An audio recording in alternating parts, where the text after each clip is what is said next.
Muy buenas tardes, mis queridos amigos y hermanos de nuestro canal La Antorcha Profética. Bienvenidos a otro tema más, como lo tenemos aquí titulado El socialismo y la ley dominical, segunda y última parte. Vamos a estar estudiando este tema tan importante que hemos iniciado hace 2 semanas. La semana pasada tuvimos algunos inconvenientes, pero aquí estamos de nuevo. Y vamos a compartir algo valiosísimo, material buenísimo, profecía. Advertencia, así que no se aparten del canal. Vamos a la introducción y empezamos inmediatamente.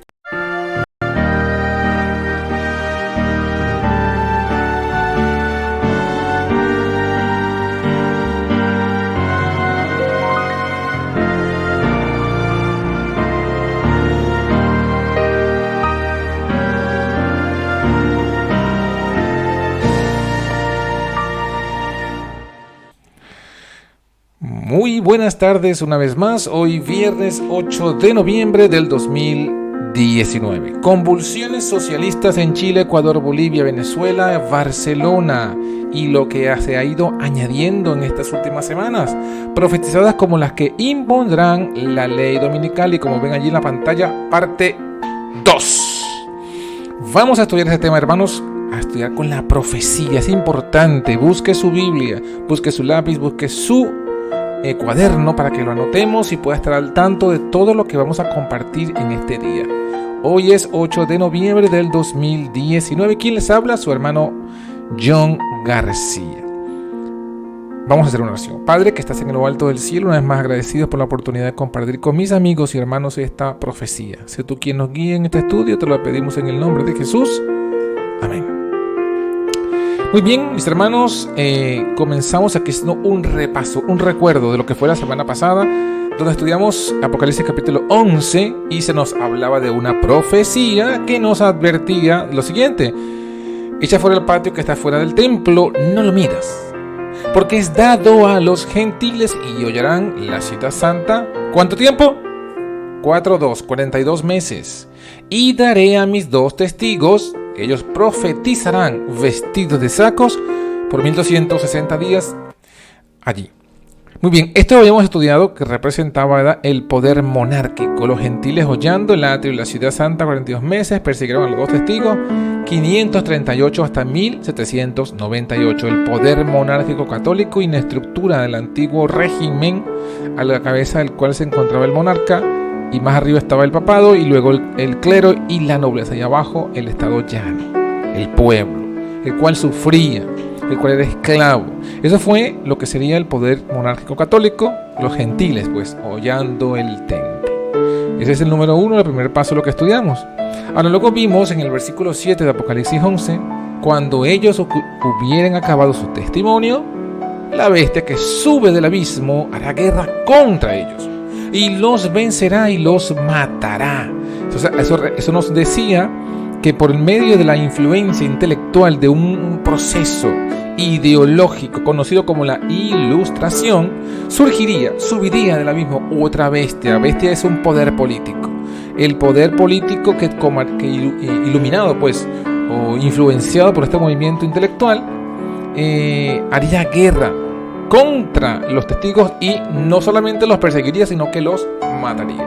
Esto representa entonces el tercer paso, que sería la revolución atea francesa, que mató a los 2 testigos por 3 días y medio. Aquí tenemos una representación de lo que fue la diosa de la razón, que fue, digamos, el dios que ellos querían adorar, la razón. Muy bien, avanzando en el estudio, tenemos que nos faltó estudiar un tema importante. ¿Y cuál? El versículo 7. El versículo 7 nos decía: cuando ellos hubieren acabado su testimonio, la bestia que sube del abismo a la guerra contra ellos los vencerá y los matará. ¿Qué fue lo que sucedió en Francia cuando los 2 testigos fueron muertos? Aquí lo tenemos. Dice: el poder ateo que gobernó Francia durante la revolución y el reinado del terror hizo a Dios y a la Biblia una guerra como nunca la presenciara el mundo. Ahí está la clave. Una guerra peor inclusive que lo que había hecho la Iglesia Católica durante los 1260 años, mis hermanos. Dice que el culto a la deidad fue abolido por la Asamblea Nacional. Ya toda una nación, todo un estado opuesto a Dios. Se recogían Biblias, ¿para qué? Quemarlas, hacer hogueras. Y en las calles haciendo cuanta burla se podía de ellas. La ley de Dios también fue pisoteada. Las instituciones de la Biblia abolidas. El día, ojo con esto, el día de descanso semanal fue abandonado y en su lugar se consagraba un día de cada 10. ¿A qué? A la orgía y a la blasfemia. El bautismo, la comunión quedaron prohibidos. Y en los sitios más a la vista, en los cementerios, se fijaron avisos, carteles, en los que se declaraba que la muerte era un sueño eterno. Esto lo dice el Conflicto de los Siglos en la página 276, según algunas versiones. Ahora miren algo interesante, hermanos. No solamente el poder papal fue quien le hizo la guerra a los testigos y estableció un nuevo día de descanso. En lugar del sábado colocó el domingo, sino que también la Revolución Francesa, la atea Revolución Francesa, también hizo lo propio. ¿Qué hizo? Bueno, colocó también un día de descanso semanal diferente al día que Dios estableció. Por eso es que el mismo poder satánico bajo otra forma, otra figura. Eso es importante por lo que vamos a ir viendo en el resto del video. Bueno, sigamos avanzando entonces. Esto fue lo que fue la muerte de Dios. Lo que fue la muerte de la verdad, del culto a Dios. Luego de esto dice que vendría un caos. El punto 5 en este ciclo histórico es que luego vendría un caos. Cuando se prohíbe la Biblia, se prohíbe Dios, se cambia el día de descanso por la Asamblea Nacional, viene un caos, una ruina nacional. En el Conflicto de los Siglos, ya mencionado, se nos hace el cumplimiento de Apocalipsis 11:13. Apocalipsis 11:13 dice: en aquella hora fue hecho un gran temblor de tierra. La 10ª parte de la ciudad cayó. Fueron muertos en el temblor de la tierra en número de 7,000 hombres. Y los demás fueron espantados y dieron gloria al Dios del cielo. Entonces, ¿cómo se cumplió esto? Bueno, mira, de las provincias asoladas y de las ciudades arruinadas levantaba un clamor terrible de desesperación. Esto es como lo que está ocurriendo hoy día en mi país, allá en Venezuela. Justamente es lo mismo. Por eso que esto me ha interesado tanto, porque esto es lo que ya lo decía la profecía, el caos que trae todas estas revoluciones contrarias a Dios, contrarias a su palabra, en las cuales las naciones caen, luego que han sido sometidas a una imposición autocrática al estilo papal, al estilo de la extrema derecha. Eso es el resultado, y eso está en la profecía. Y como ya hemos estudiado la semana anterior, eso es lo que convulsionaría el mundo, producto de estas ideas revolucionarias.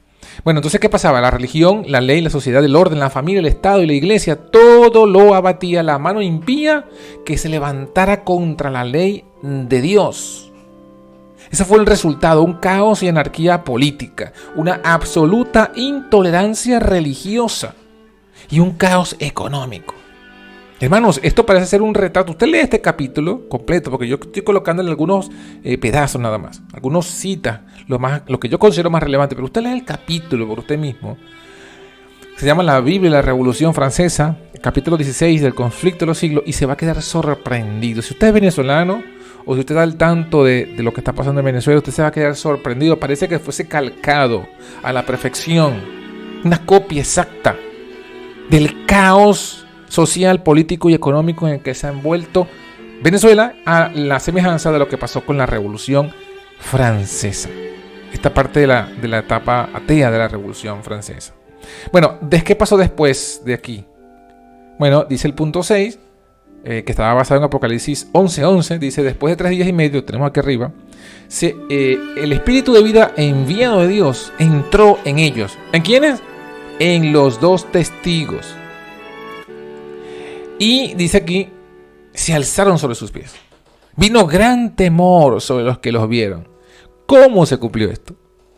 Resucita la verdad y la libertad. En 1793 había promulgado la Asamblea Francesa, ¿qué cosa? Los decretos que abolían la religión cristiana y desechaban la Biblia. Eso lo había hecho la Asamblea Nacional Constituyente. No estoy yo inventando frases, búsquenlo. Lo verán que esto es la historia. La historia se repite, ya lo decía el sabio Salomón. ¿Qué es lo que hay? ¿Qué es lo que será? Lo que ya fue. No hay nada nuevo debajo del sol. Y aquí lo estamos probando. 3 años y medio después, dice aquí la cita, este mismo cuerpo legislativo, o sea, la Asamblea Nacional Constituyente, adoptó una resolución que rescindía esos decretos y concedía tolerancia a las Sagradas Escrituras. Es decir, los dos testigos, Antiguo y Nuevo Testamento, resucitan en Francia. El mundo contemplaba estupefacto los terribles resultados que se habían obtenido al despreciar los oráculos sagrados, y los hombres reconocían que la fe en Dios y en su palabra son la base de la virtud y de la moralidad. Gloria a Dios que finalmente lo entendieron, a lo menos en este momento. Pero ahora ha vuelto otra generación que no conoce estas cosas, que no estudia historia y no se da cuenta de estas cosas. Dice el Señor: ¿a quién injuriaste y a quién blasfemaste? ¿Contra quién has alzado tu voz y levantado tus ojos en alto? Contra el Santo de Israel. Por tanto, de aquí les enseñaré esta vez, enseñarles mi mano y mi fortaleza, y sabrán que mi nombre es Jehová. Gloria a Dios. Qué tremendo, qué tremendo. Pues este es el ciclo. Lo que falta es el punto 7, donde se muestra que vendría todavía la verdad a ser glorificada, y subir en una nube, sus enemigos lo vieron. ¿Cómo se cumplió esto? Desde que Francia les declarara la guerra, estos dos testigos de Dios han recibido mayor honra que nunca antes. ¿Cuáles dos testigos? Repetimos, el Antiguo y el Nuevo Testamento. En el año de 1804 se organizó la Sociedad Bíblica Británica y Extranjera. Este hecho fue seguido de otros semejantes en otras partes de Europa, donde se organizaron sociedades similares con numerosas ramas esparcidas por muchas partes del continente. En 1816 se fundó la Sociedad Bíblica Americana. Cuando se creó la Sociedad Bíblica Británica, la Biblia circulaba ya en 50 idiomas. Desde entonces ha sido traducida a centenares de idiomas y dialectos. ¿Y saben cuál fue la sede de esa Sociedad Bíblica francesa? La casa de Voltaire. Aquel mismo que había dicho que en poco tiempo acabaría con la Biblia, pues su misma casa se convirtió ahora en una sociedad bíblica. Es algo irónico, pero es para que se den cuenta que ningún hombre que alce su voz contra la Biblia prosperará. La Biblia es la palabra de Dios, mis hermanos, y eso no podrá nadie, ningún ser, ni terrenal ni celestial, exterminarlo. No se puede. Jesús lo había dicho: pasarán cielo y tierra, pero mis palabras no pasarán. Así que aquí tenemos entonces el ciclo histórico profético de la lucha. ¿En qué lucha? No de las clases sociales, sino de la autocracia versus la revolución atea o anticlerical. Y eso nos dice que el poder monárquico y católico, ¿verdad? Como ya lo vimos aquí, los gentiles, por la influencia de la Ilustración y el enciclopedismo francés, produjo la revolución atea, que es la bestia que sube del abismo.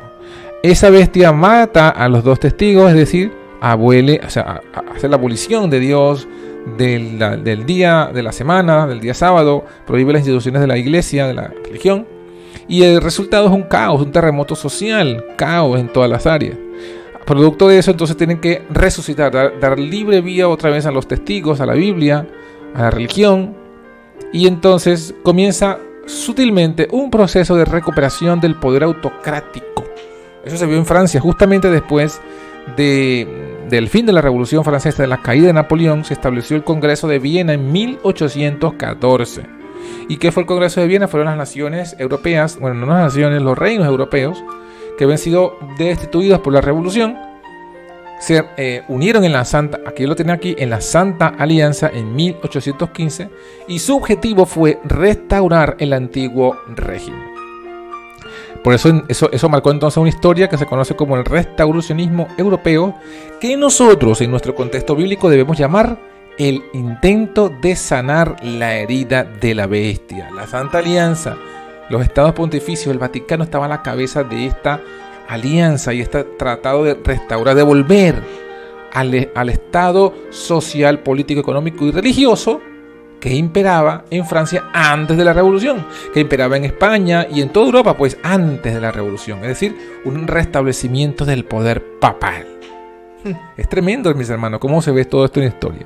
¿Y qué ocurrió? Eso nos da entonces paso al segundo ciclo histórico, que sería el poder papal de la Europa de la Restauración versus las revoluciones de 1848. Y comenzamos una vez más, como decíamos, entonces el poder monárquico católico comienza a recobrar fuerza en ese restauracionismo, en esa Santa Alianza, en ese Congreso de Viena, queriendo volver al antiguo régimen que imperaba en la Europa medieval.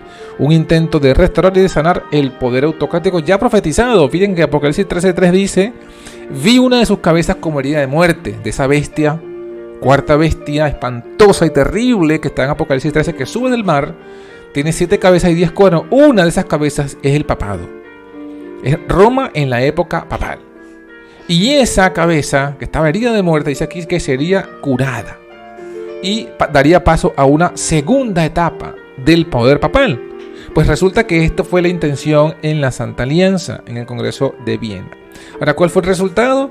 El resultado es que surgen ideas neorevolucionarias, dan paso a una, por así decirlo, una neoilustración. Surgen ideas que resucitan la Revolución Francesa, el poder ateo de la Revolución Francesa, es decir, la bestia que sube del abismo estaba por subir otra vez. Esa ideología se conoce en la historia, pues, como el nacionalismo, el liberalismo, derechos y libertades. Y interesante este punto, aquí comienzan a surgir los socialistas utópicos franceses. 3 de los principales los tenemos aquí: Pierre-Joseph Proudhon, que va del 1809 a 1865, que es el padre del anarquismo, un movimiento que propugna abolir todo tipo de ley. ¿A qué se parecerá usted? ¿Qué cree usted que se parecerá el anarquismo? ¿De quién es el verdadero padre del anarquismo que no quiere ninguna ley? El otro ideólogo del socialismo utópico sería Henry de Saint-Simon, 1760-1825, y es padre de la primera experiencia práctica del socialismo en Francia. Interesante detalle, que fue lo que, digamos, las ideas que fueron dando forma a esta revolución de 1848. Y el tercero es Louis Blanc, de 1811 a 1882, también francés, nacido en Madrid, y es el padre, conocido como el padre de la socialdemocracia, que es una mezcla de catolicismo con socialismo. Pero no lo vamos a profundizar en esta oportunidad. Bueno, esta neoilustración da paso a la revolución de 1848. La bestia sube nuevamente del abismo.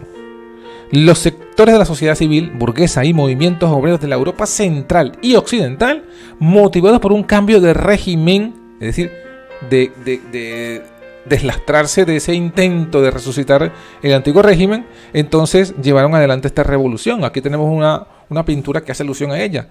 Lamartine, ante el Ayuntamiento de París, se niega a la utilización de la bandera roja el 25 de febrero de 1848. Esa es la bestia que sube nuevamente del abismo.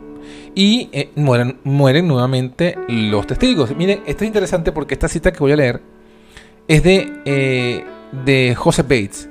Es del libro de Joseph Bates, que se titula El sello del Dios viviente, y que fue uno de los que estuvo viviendo esto en su época, y ellos tenían una interpretación de este evento en el sentido profético.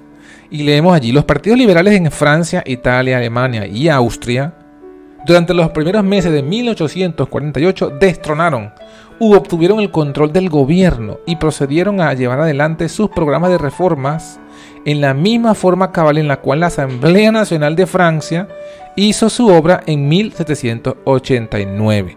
El movimiento general afectó a casi a todos los estados centrales de Europa.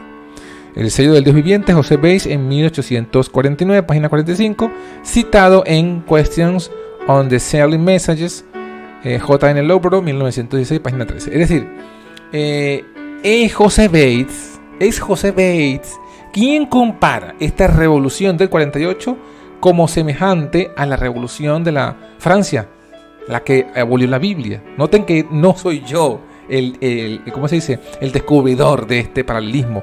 Es Joseph Bates. Y lo repite Loughborough en su libro, en los cuales ambos, tanto Joseph Bates como Loughborough, lo relacionan con el sellamiento. Porque si se dan cuenta, 1848 coincide exactamente con el tiempo en el que el mensaje del sábado en el pueblo adventista comienza a tomar auge, y corre el mensaje del sábado, o el mensaje del sellamiento, como lo decían los pioneros y Elena de White, comienza a correr a auge en todo el pueblo adventista, y es cuando se convierten los adventistas del primer día, se convierten en adventistas del séptimo día. ¿Y eso coincide con qué? Con esta resurrección, por así decirlo, de la Revolución Atea Francesa en 1848. ¿Qué propugnaban? Abajo el Papa, decían, y abajo el rey, que se referían a Luis Felipe I de Francia. Y se proclama, por tanto, la Segunda República Francesa. La primera fue la Revolución Francesa, que fue extinta. Aquí vemos una repetición, mis hermanos. ¿Por qué una repetición? Porque se había repetido o se había intentado restaurar el poder papal en Francia. Esto es interesante porque este es el ciclo profético que ya lo habíamos leído la semana anterior, cuando leímos la cita donde Elena de White decía que las mismas ideas que convulsionaron a Francia estaban convulsionando el mundo de ahora. Se está repitiendo, se repitió en aquella época. ¿Y cuál fue el deseo? Otra cita, esta es de Elena de White. Esta es interesante, esta es de Elena de White, que también la coloca Lobro en su libro y dice: el deseo fue destronar reyes. Ese fue el deseo de 1848. Pero eso no podía ser, dice Elena de White, dice el Señor a través de Elena de White, porque los reyes deben reinar hasta que Cristo comience su reino. Revelación. Los reyes deben reinar hasta que Cristo comience su reino. Vi en Europa justo como las cosas se movieron para ejecutar sus designios. Y bien lo que ya vio, habría una inactividad por 1 o 2 veces. Noten. En Europa se moverían las revoluciones para ejecutar sus designios, pero dice que habría una inactividad por 1 o 2 veces. Y aquí lo coloco entre paréntesis mi análisis: un corto tiempo de paz. Así el corazón de los impíos sería muy afectado, pero la obra no estaría concluida, solo parecería. Para la mente de sus reyes y legisladores que estuvieran intentando derrocarse el uno al otro, y las mentes del pueblo obteniendo dominio. Vi todas las mentes buscando y espaciando su pensamiento en la crisis inminente delante de ellos. Elena de White, en 1919, John Lowborough, cuestiones sobre el mensaje del sellamiento. Entonces, el deseo, ¿cuál fue? ¿Cuál era el espíritu de la revolución de 1848? Destronar los reyes. Abajo el rey, abajo el papa. Sin embargo, Elena de White dice que no puede ser. ¿Por qué? Porque van a durar hasta que Cristo venga. Justamente porque Cristo viene a destruir al hombre de pecado con el espíritu de su boca. Recuerden lo que dice Segunda de Tesalonicenses. Bueno, Napoleón III fue restablecido como emperador francés cuando resucita, pues, nuevamente los testigos, la libertad, y vuelven entonces estos emperadores a retomar el poder allí. Entonces esto vuelve una vez más otro intento, o sea, otra época, otra oleada donde la iglesia intenta nuevamente curar la herida mortal. Una recuperación del poder autocrático se dio con el Segundo Imperio Francés, que fue desde 1852 hasta 1870. Hubo un auge del catolicismo ultramontano. ¿Y cuál es el ultramontanismo? Aquí vemos a Pío con el ultramontanismo, y lo que representa es simplemente que ellos propugnan que el papado debe dominar sobre el Estado. Eso significa el ultramontanismo. También surge el sílabo. Aquí tenemos una foto de Juan Tacura y el sílabo de los errores modernos, donde se condenaba el liberalismo. Y esto lo cita Elena de White, por cierto, en el conflicto de los siglos. ¿Qué más vemos entonces nosotros en esta época? Bueno, en esta época vemos ahora 3 citas interesantes en relación con lo que leímos que colocó Lowborough. Y es la dimensión profética de lo que está pasando en este 48. Este es de Primeros Escritos y dice: el 16 de diciembre de 1848, el Señor me dio una visión de la conmoción de las potestades del cielo. Vi que ahora se están conmoviendo las potestades de la tierra. ¿Cuándo? ¿Ahora cuándo? 1848. Se están conmoviendo las potestades de la tierra y que los acontecimientos ocurren en orden. Guerras, rumores de guerra, espadas, hambres y pestilencia. Hermanos, esto es Mateo 24. O sea que aquí está diciendo que se repite también Mateo 24. Acuérdense que Mateo 24 concluye el versículo 15 con la abominación asoladora, que en la repetición Elena de White dice que es la ley dominical. Esto es interesante, tiene todo un entramado profético aquí relacionado. Pero bueno, sigamos aquí. Entonces, ahora en el 48 se estaban conmoviendo las potestades de la tierra. ¿Y qué los estaba conmoviendo? Dice, guerras, rumores de guerra, espada, hambre y pestilencia. Conmueven primero las potestades de la tierra, y después la voz de Dios sacudirá el sol, la luna, las estrellas y también la tierra. Y luego explica, vi que en la conmoción de las potencias europeas, ¿cuál es la conmoción? La revolución de 1848. Esas guerras allí, esa revolución. Entonces ella dice, vi que eso no es, como enseñan algunos, las conmociones de la potestad del cielo, sino la de las airadas naciones. Cuando ella dice esto, está entonces también colocando ese evento en relación con Apocalipsis 11, donde dice el tiempo de juzgar de los muertos, y se han airado las naciones, y tu ira ha venido.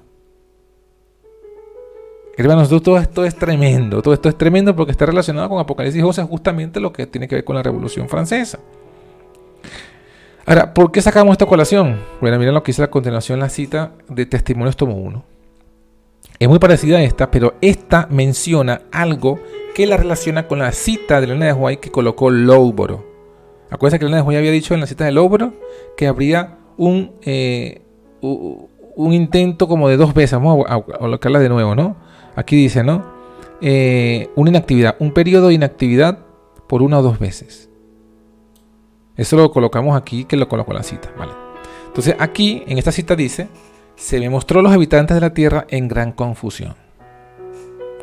La tierra estaba afligida por guerra, derramamiento de sangre, privación, necesidad, hambre y pestilencia. ¿Y esto qué es? Este es el caos. Este es el caos que viene como resultado del establecimiento de una revolución que domina la nación y que hace una abolición de la ley, de Dios, de la Biblia, etc. Ahora luego dice, se me hizo apartar la atención de esa escena. Parecía haber un corto tiempo de paz. ¿Se dan cuenta? Corto tiempo de paz, que fue el que dijimos hace rato. Un periodo de inactividad. O sea, la lucha, la guerra, la convulsión se detiene, inactivo. Como un volcán que está en erupción, o luego tiene un periodo de inactividad. Y luego dice, aquí dice por 1 o 2 veces, ¿no? Y aquí dice que ese corto tiempo de paz. Y dice, una vez más se me presentaron los habitantes de la tierra. Nuevamente todo estaba en la mayor confusión. Las luchas, la guerra, el derramamiento de sangre, el hambre, la pestilencia se manifestaban en todas partes. Otras naciones se habían mezclado en esta guerra y confusión. La guerra produjo hambre, la miseria y el derramamiento de sangre causaron pestilencia. Y entonces se hallaron desfalleciendo los hombres por el temor y la expectación de las cosas que sobrevendrán en la tierra. Es decir, fíjense, lo ve aquí en la primera parte, ¿qué ve? Confusión, guerra, derramamiento de sangre, pestilencia, hambre. Corto tiempo de paz, una vez más, guerra, sangre, pestilencia, hambre. ¿Se dan cuenta? Un ciclo. Un ciclo, paz o inactividad, se repite el mismo ciclo. Pero Elena de White, en la cita que vimos, dice que había un periodo de inactividad o ese corto tiempo de paz por 1 o 2 veces. O sea que hubo uno, se repetiría y ya el tercero sería el definitivo. ¿En cuál nos encontramos nosotros, mis hermanos? Fíjense, cuando esta cita fue escrita, esta visión fue dada fue en 1848. Y esto, entonces, esta primera guerra que tuvo una paz fue la que precedió ese corto tiempo de paz, de inactividad, fue lo que precedió la Primera Guerra Mundial. Y después hubo un segundo tiempo de paz que ocurrió entre la Primera y la Segunda Guerra Mundial. O sea que ahora estaríamos en este momento, en el tercer tiempo de paz. ¿Se acuerdan? 1 o 2 veces. Y en la tercera convulsión, en la tercera lucha, guerra, pestilencia, caos, sería el definitivo, sería el último. Hermanos, no ha habido tardanza, no la ha habido. Allí está la revelación. Todo estaba ya predicho, pero usted ha escuchado esto antes, usted había visto esta cita antes, se la habían predicado antes. No, mis hermanos. No, porque esto que leímos de los pioneros está escondido bajo tierra. Y la gente dice y repite como unos loros: no, es que los pioneros estaban errados porque comían cochino y guardaban el domingo. Sí, claro, porque ellos guardaron toda la vida el domingo y comieron cochino toda su vida hasta que se murieron. Somos como necios cuando decimos esas cosas. Porque después que pasó el chasco, ya no estaban comiendo cigarrillos, no estaban fumando cigarrillos, no estaban comiendo cerdo. Estaban guiados por Dios. Ahora, si tú me vas a sacar el argumento del cerdo, te voy a decir algo. ¿Tú crees en el espíritu de profecía? Pues déjame decirte que las primeras visiones de Elena de White las tuvo comiendo cerdo. Sí, porque ella dejó de comer cerdo en 1863. Y la primera visión fue en 1844. O sea que por lo menos tuvo 20 años en visión y a la vez comiendo cerdo. ¿Eso qué quiere decir? ¿Que comer cerdo es bueno? No. Eso quiere decir que tu interpretación de que ellos estaban errados porque comían cerdo es nula y necia. Porque por la misma razón entonces las visiones de Elena de White en ese periodo no tendrían valor. Pero bueno, ¿qué pasa entonces después de esto? En esta última etapa que nos encontramos nosotros. Vemos entonces aquí repitiendo los habitantes de la tierra en guerra. Está viendo aquí, estuvo en visión la Primera Guerra Mundial. Esto que está aquí es la Primera Guerra Mundial. La vio en el 48, es decir, 50, 52 y 14 serían 66 años antes. Luego, y vio todo el derramamiento de sangre, la necesidad de la pestilencia. Luego el corto tiempo de paz que hubo entre la Primera y la Segunda Guerra Mundial.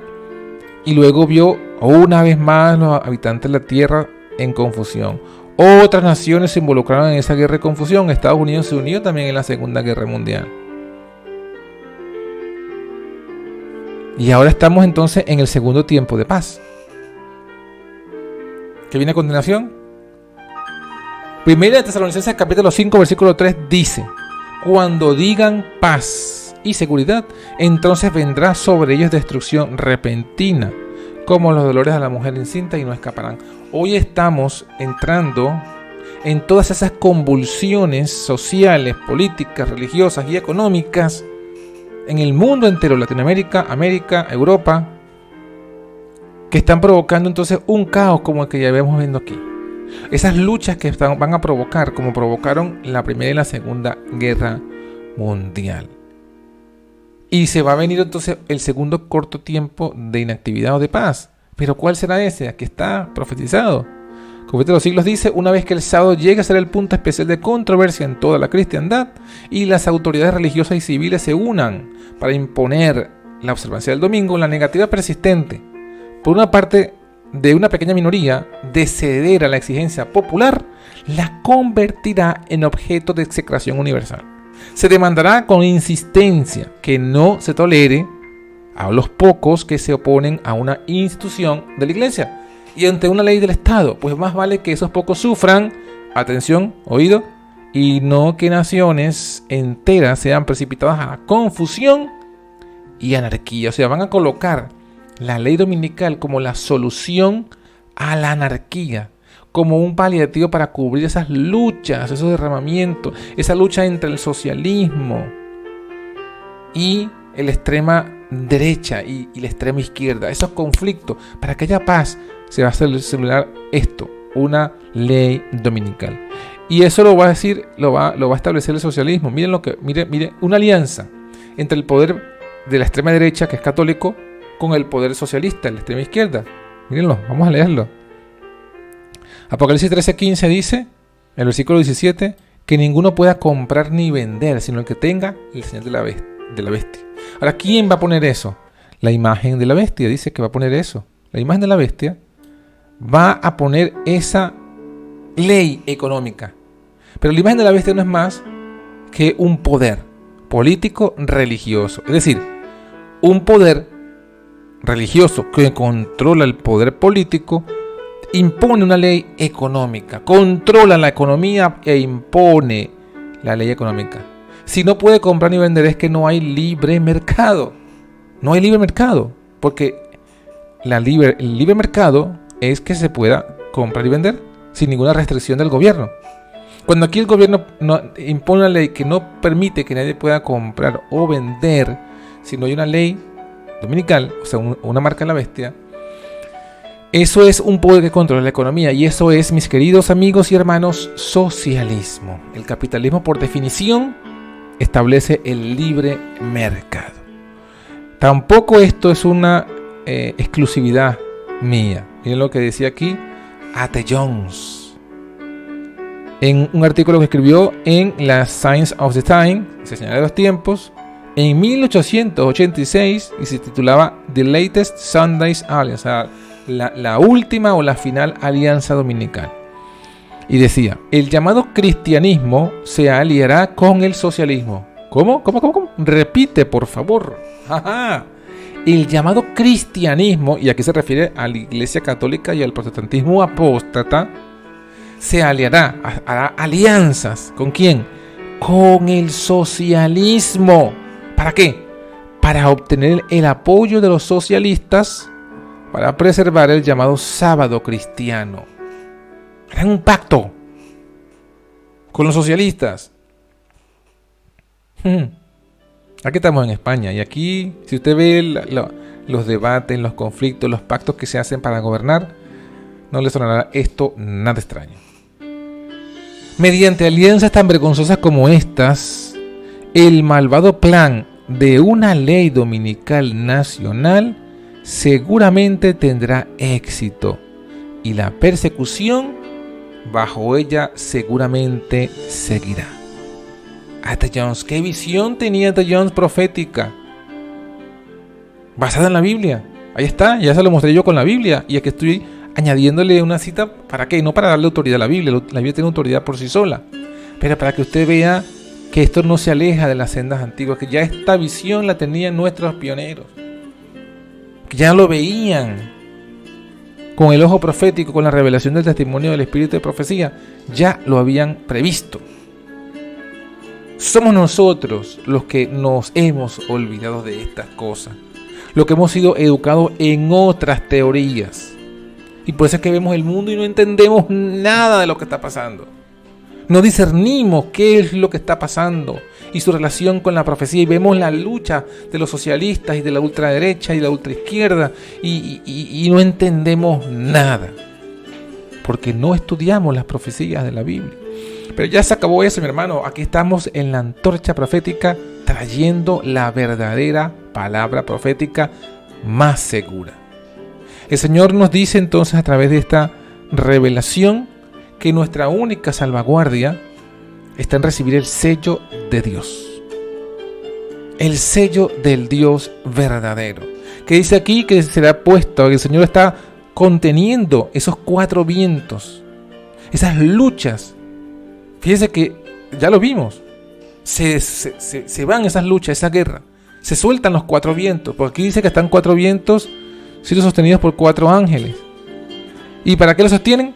Para que se señale, se selle a los siervos de nuestro Dios en su frente, para sellar a los 144,000. Y han estado por aflojarse los vientos y los vuelven a agarrar. Corto tiempo de paz, inactividad. Se vuelven a aflojar, Segunda Guerra Mundial, y los vuelven a agarrar. Corto tiempo de paz el que tenemos ahora. Pero ahora, en este tercer momento que se suelten, ya no serán tomados nuevamente. Estamos en el último periodo de aparente inactividad, de aparente corto tiempo de paz, antes que venga la ley, la lucha, y los cuatro vientos sean soltados. El verdadero sábado que es dado para Jehová, porque dice que los 144,000 tienen el nombre del Padre y del Hijo en sus frentes. No tienen el nombre de un tercer ser, solamente el Padre y el Hijo. El verdadero sello es el sábado para Dios y para su Hijo. Y está Dios esperando que tú recibas ese mensaje del tercer ángel. Que el Señor te bendiga, te guarde y te haga establecerse en su verdad.